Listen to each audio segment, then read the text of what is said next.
Hi everybody, Dan Illman, Mike Beer, race number 7 at Churchill Downs on Kentucky Oaks Friday is the Grade 3 Twin Spires Turf Sprint. We're going 5 furlongs on the turf, obviously, and let's take a look at the field. It is a full field, and it's a pretty evenly matched group, Mike. It is an evenly matched group. Usually these turf sprints sort of play out like that. You get a bunch of horses and it looks like there are a bunch of contenders.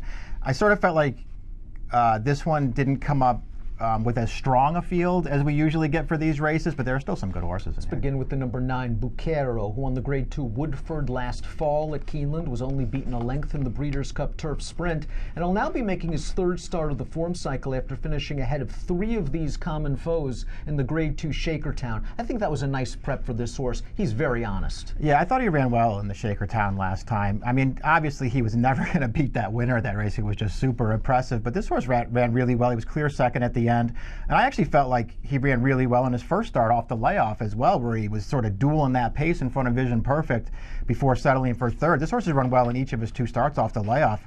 I don't see why he's not a big contender in this race. Right next door to Bucero is the number 10, Will Call. Can you just look at the Shakertown and say, soft turf course, first time he's ever had to deal with that, first lousy race, and just throw it right out? And if you do, you go back to 3 sprints at the fairgrounds. We're here in Buyers of 97, 95, 92, displaying versatile running styles. Can he be dirtied up by that last race? Is it simply the soft turf course, or was it the competition? Yeah, you can look at it that way and just say the soft turf got to him, and there was just no way he could make the lead in that race. On the other hand, it's also the first time they really tested him against some much better horses, and he just really wasn't up for it in there. Maybe the course condition is his excuse. I go back and look at his 3 races at the fairgrounds and think, you know what, he ran okay in those races, but he didn't look like any kind of a star to me. He's a relatively short price on the line. I'm going to stay away from this horse in this race. Vision Perfect might very well be the one to beat. That's the number 7, 3-1 on the line, coming off of a triple-digit Buyer speed victory in a stakes race at Gulfstream Park. And Jason Service just has a knack of finding turf sprinters. Vision Perfect earlier in his career, graded stakes place going, 9 furlongs, a stakes winner at a mile and a 16th. Service claimed this horse for 80, immediately cut him back, and has now gotten a stakes win into him. Got a great trip last time out to win, beating Bucero. I mean, he got a perfect trip in that race, sitting right in behind while the 2nd and 3rd place finishers dueled the pace in front of him. On the other hand, I don't really remember any point in that race where it didn't look like he was going to win, and he just went right by those horses at the top of the stretch and won it easily. I actually felt like he ran really well in his race 2 starts back, too, because it just took him way too long to get clear. He was last and about mid-stretch in there, but he really finished at the end. To me, this horse is just way the horse to beat in here. And he's got a very positive Jason Service formulator fact. Here it is for Vision Perfect. Over the past 5 years, last out winning turf sprinters off a 45 to 60 day layoff, 46% winners, a $3.85 return on investment. Turf sprints usually known for having fast paces. Let's see what Timeform US has to say about that with its pace projector. Not blazing. They do have the number 5, Leighton Revenge out there on the lead, and that is to be expected. Leighton Revenge last year ran 2nd in this race at 23-1 over a good turf course. Yeah. There is rain expected. Once in a while, he pops that kind of race when he gets that kind of trip. Yeah, everything about him just suggests that it's all going to come down to whether he can get the trip that he needs in this race. And there are some other horses with speed in here, but maybe he's just the fastest horse early in here. And if he gets loose on the lead, he's shown it plenty of times in the past. He could be really dangerous at big prices. I'm not going to be surprised if he outruns his odds in this race. His next door neighbor is 2nd on the pace projector. That's the 6, Kid Perfect, who never had a chance to show his speed last time out. A little bit slow from the gate in the Shakertown. He did show a lot of speed previously, and with the blinkers on, you've got to think Floresaroo is going.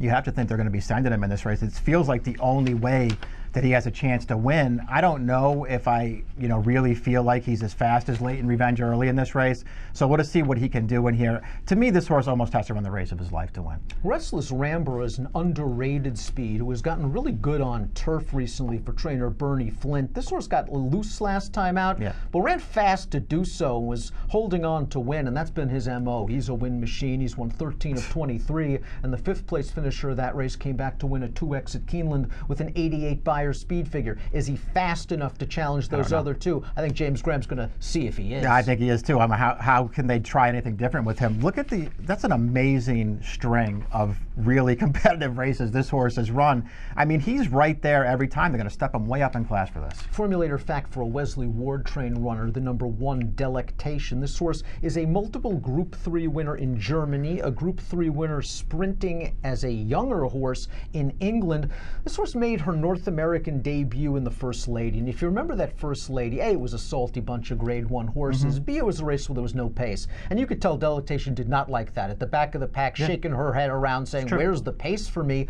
There was really no way she could win with that situation. I kind of like them cutting back to a sprint race off the layoff because their first two sprints are good. And here's the Wesley Ward Formulator fact. Over the past 4 years, lasix on, 6-month layoff, first off a trainer switch on turf, 4 for 8, 315 ROI. I think this filly classes up well. You are going to have to deal with the layoff. Yeah. She's going to need some pace. Yeah, I mean, you just almost feel like when you look at her that Ward sort of had this race picked out for her. I think he was always going to sprint her for her first start back. And the fact that he's going to do it in this race against Colts, that probably says something about her. I'm with you. Her first 2 career starts, I mean, they were almost 2 years ago. Yeah. But she ran well in those 2 races, and she sort of classed up after that in some tougher races. It's hard for me to love her sprinting, but she has shown that she can do it in the past. I think she's a dangerous horse in here. We'll see what kind of price she is. And no Hawksmoors or Roca-Rojas, yeah, that was a good field. Whoever in this field. Let's talk a little bit about some of the other contenders in here. A big price is going to be Frisky Magician, who just popped a 94 Beyer first off the Jorge Abreu claim, but he was in against just much weaker competition. That was the race of his career. This is a good trainer. Yeah, a good trainer, claimed by a really sharp owner in Michael Dubb, and he did run a career best Beyer speed figure first off the claim.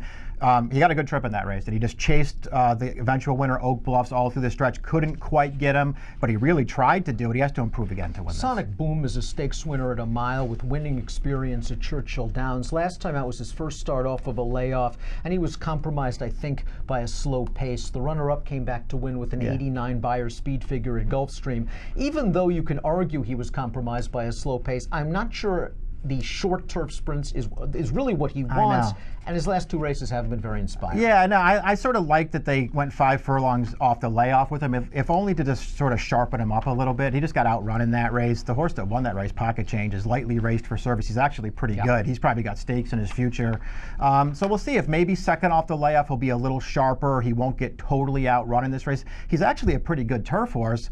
I'm a little interested in them sprinting him for the second time now, just to see if he could take a step forward in here at a price. I'm going to throw him in there somewhere. Interesting spot to return for the 4 Riser, who has got dirt speed, able to win at 5.5, able to win at a mile and an 1/8. They tried Hastings in the Bull Ring in the British Columbia Derby. Game effort at a distance, a little far perhaps around that sort of configuration of a turf of a dirt course. Not sure he's a turf horse, but this might just be the starting off point. Yeah, we'll see what happens. His only turf start came against some really good 3-year-olds last year, and he just wasn't up for that. But he's probably a better horse than that. This feels like a tough spot for him as a speed horse with all these other fast horses in here. Let's take a look at our top selections for the Grade 3 turf sprint. You like the 2 Flash Away. You've always liked the 2 Flash Away. He's looking for his first win since September 2015. He just hasn't had many chances to run. Well, he missed almost a year and a half after getting into really good form. When they finally cut him back to sprint on the turf in his last 3 starts before that layoff, he ran great in all of them. Really easy wins at Woodbine and Kentucky Downs. He should have won the Saratoga race if he didn't get into traffic in the stretch, and then he just missed at the end. You know what? They've come back with 3 starts for him. I don't think any one of his 3 starts have been great necessarily, but considering the long layoff, they just let him chase the pace first time and he got tired. That's fine. At Fairgrounds, he had to steady a little bit. Will Call dropped over on him on the turn there. He had to steady, and then he just sort of raced on for 4th. His effort last time was a little bit of a step forward. I mean, Will Call just absolutely walked on the lead in that race. This horse didn't really have any chance to impact that race at the end. Holding Gold's just too good a horse for him. But I thought it was a nice step in the right direction. Maybe he's finally rounding back into his good form. And if he is, I think he's got a chance in this race at what should be a fair price. He's 5 to 1 on the line. I don't think I would bet him at 5, Dan, but if he drifts up from there, I'll take a shot with him. You'll go with the 2 Flash Away, 2, 7, 9, 11 for Mike. Delectation, 6 to 1 on the morning line. I'll take the lone filly in the race for Wesley Ward. 1, 7 for me. I think we both agree Vision Perfect, the horse to beat. Approximate post time for race number 7, the Grade 3 Turf Sprint, 2 o'clock Eastern. Best of luck.